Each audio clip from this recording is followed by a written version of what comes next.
Good morning, everyone. I am Dr. Akriti Jain, and today I am going to discuss about the SJF CPU scheduling algorithm. SJF stands for Shortest Job First CPU scheduling algorithm. First, I would like to explain the basic principle of SJF CPU scheduling algorithm. The basic principle of this algorithm is to allocate the CPU to the process with least CPU burst time. The processes are available in the ready queue and CPU also assigned to the process with least CPU burst time requirement. If the two processes have same CPU burst time, then FCFS CPU scheduling algorithm is used to decide which process comes first. This CPU scheduling algorithm can be either preemptive or non-preemptive type. The significantly advantage of using this algorithm is to reduce the average waiting time for other processes awaiting execution. So today I'm going to discuss about the non-preemptive shortest job first CPU scheduling algorithm. In this CPU scheduling algorithm, once the CPU cycle is allocated to processes, the processes hold it till it reaches a waiting state or terminate the process. Uh, to explain this algorithm, I will take one example and then calculate the waiting time, average waiting time, and average turnaround time of these processes. In this example, uh, I use the 5 processes P1, P2, P3, P4, P5. The burst time of each processes are P1 has the six suppose microsecond or millisecond, P2 has the 2, P3 has the 8, P4 has the 3, and P5 has the 4. Burst time or execution time is basically the actual time taken by the process to execute. And third column is the arrival time. Arrival time is the time where when the process comes in the ready queue. So P1 comes in the ready queue when the time is 2 millisecond, P2 in 5 millisecond, P3 in 1 millisecond, P4 is 0 millisecond, and P5 is 4 millisecond. Now I will calculate the waiting time of each processes and turnaround time of each processes. Waiting time is basically it is the time spent by a process waiting in a ready queue, and turnaround time is the time interval from the time of submission of process to the time of completion of process. So we how we calculate the waiting time and turnaround time. For solving these kind of problems, we have draw the Gantt chart. So how will we draw the Gantt chart? So we will follow the following steps. So in step 0, at time 0, we see in this example which process comes in arrival time 0. So we can see that P4 arrive in time 0 and the burst time of P4 is 3.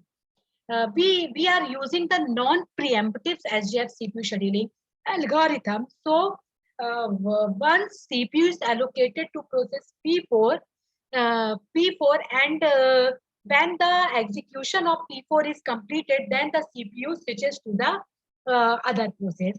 So when we draw the Gantt chart, first we will write over here the P4 because the waiting time of P4 is 0. In step 2, at time 1, you can see the question process P3 arrives, but P4 still needs 2 execution time to complete. It will continue execution. Okay? So P4 continue to execute in 1 second also.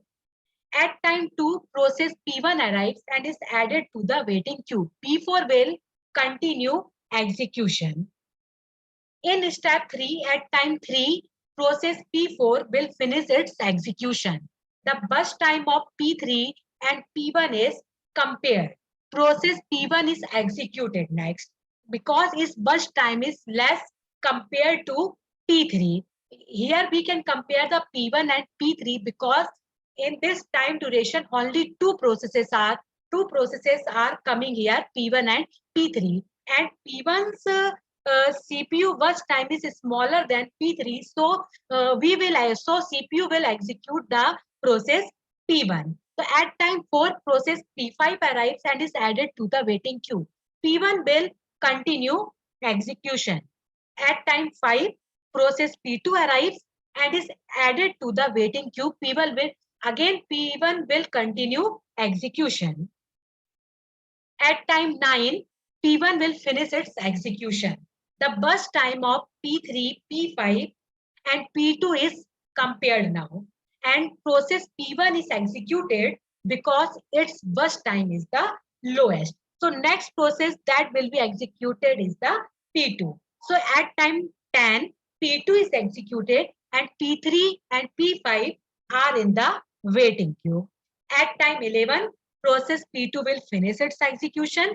The burst time of P3 and P4 is now compared and process P5 is executed because its burst time is lower. At time 15, process P5 will finish its execution. Now, at time 23, process P3 will finish its execution. Now, no processes are there in the waiting queue. This is the Gantt chart for the whole processes. P4 waiting time is 0. P1 3, P2 9, P5 11 and P3 15. In this Gantt chart, we can see that the waiting time of P4 is 0. So how we can calculate the waiting time? P4 is equal to 0, waiting time 0 minus arrival time. P1's waiting time is, in this Gantt chart, you can see that P1 waiting time is 3 and arrival time is 2. So P1's waiting time is 1. Again, in this Gantt chart, P2 waiting time is 2 and arrival time is 5. So finally, P2's waiting time is 4. In P5, the waiting time is 11 and arrival time is 4. So P5 finally waiting time is 7. In P3 process, the waiting time is 15 and arrival time is 1. So the final waiting time is 14. Now we can calculate the average waiting time. So we can calculate, so we can add the individually waiting time of all 5 processes divided by total number of processes. So we can get the 5.2 average waiting time. Now we can calculate the average turnaround time. Average turnaround time is basically the process finish time minus arrival time. P1 finished its execution in time 9 and its arrival time is 2. So P1's turnaround time is 7. P2 finished its execution in time 11 and its arrival time is 5. So its turnaround time is 6. In the similar way, we can calculate the P3, P4 and P5. After that, we can calculate the average waiting time. So today's video lecture is completed here. In next video lecture, I will discuss the preemptive shortage of first CPU scheduling algorithm. Thank you very much.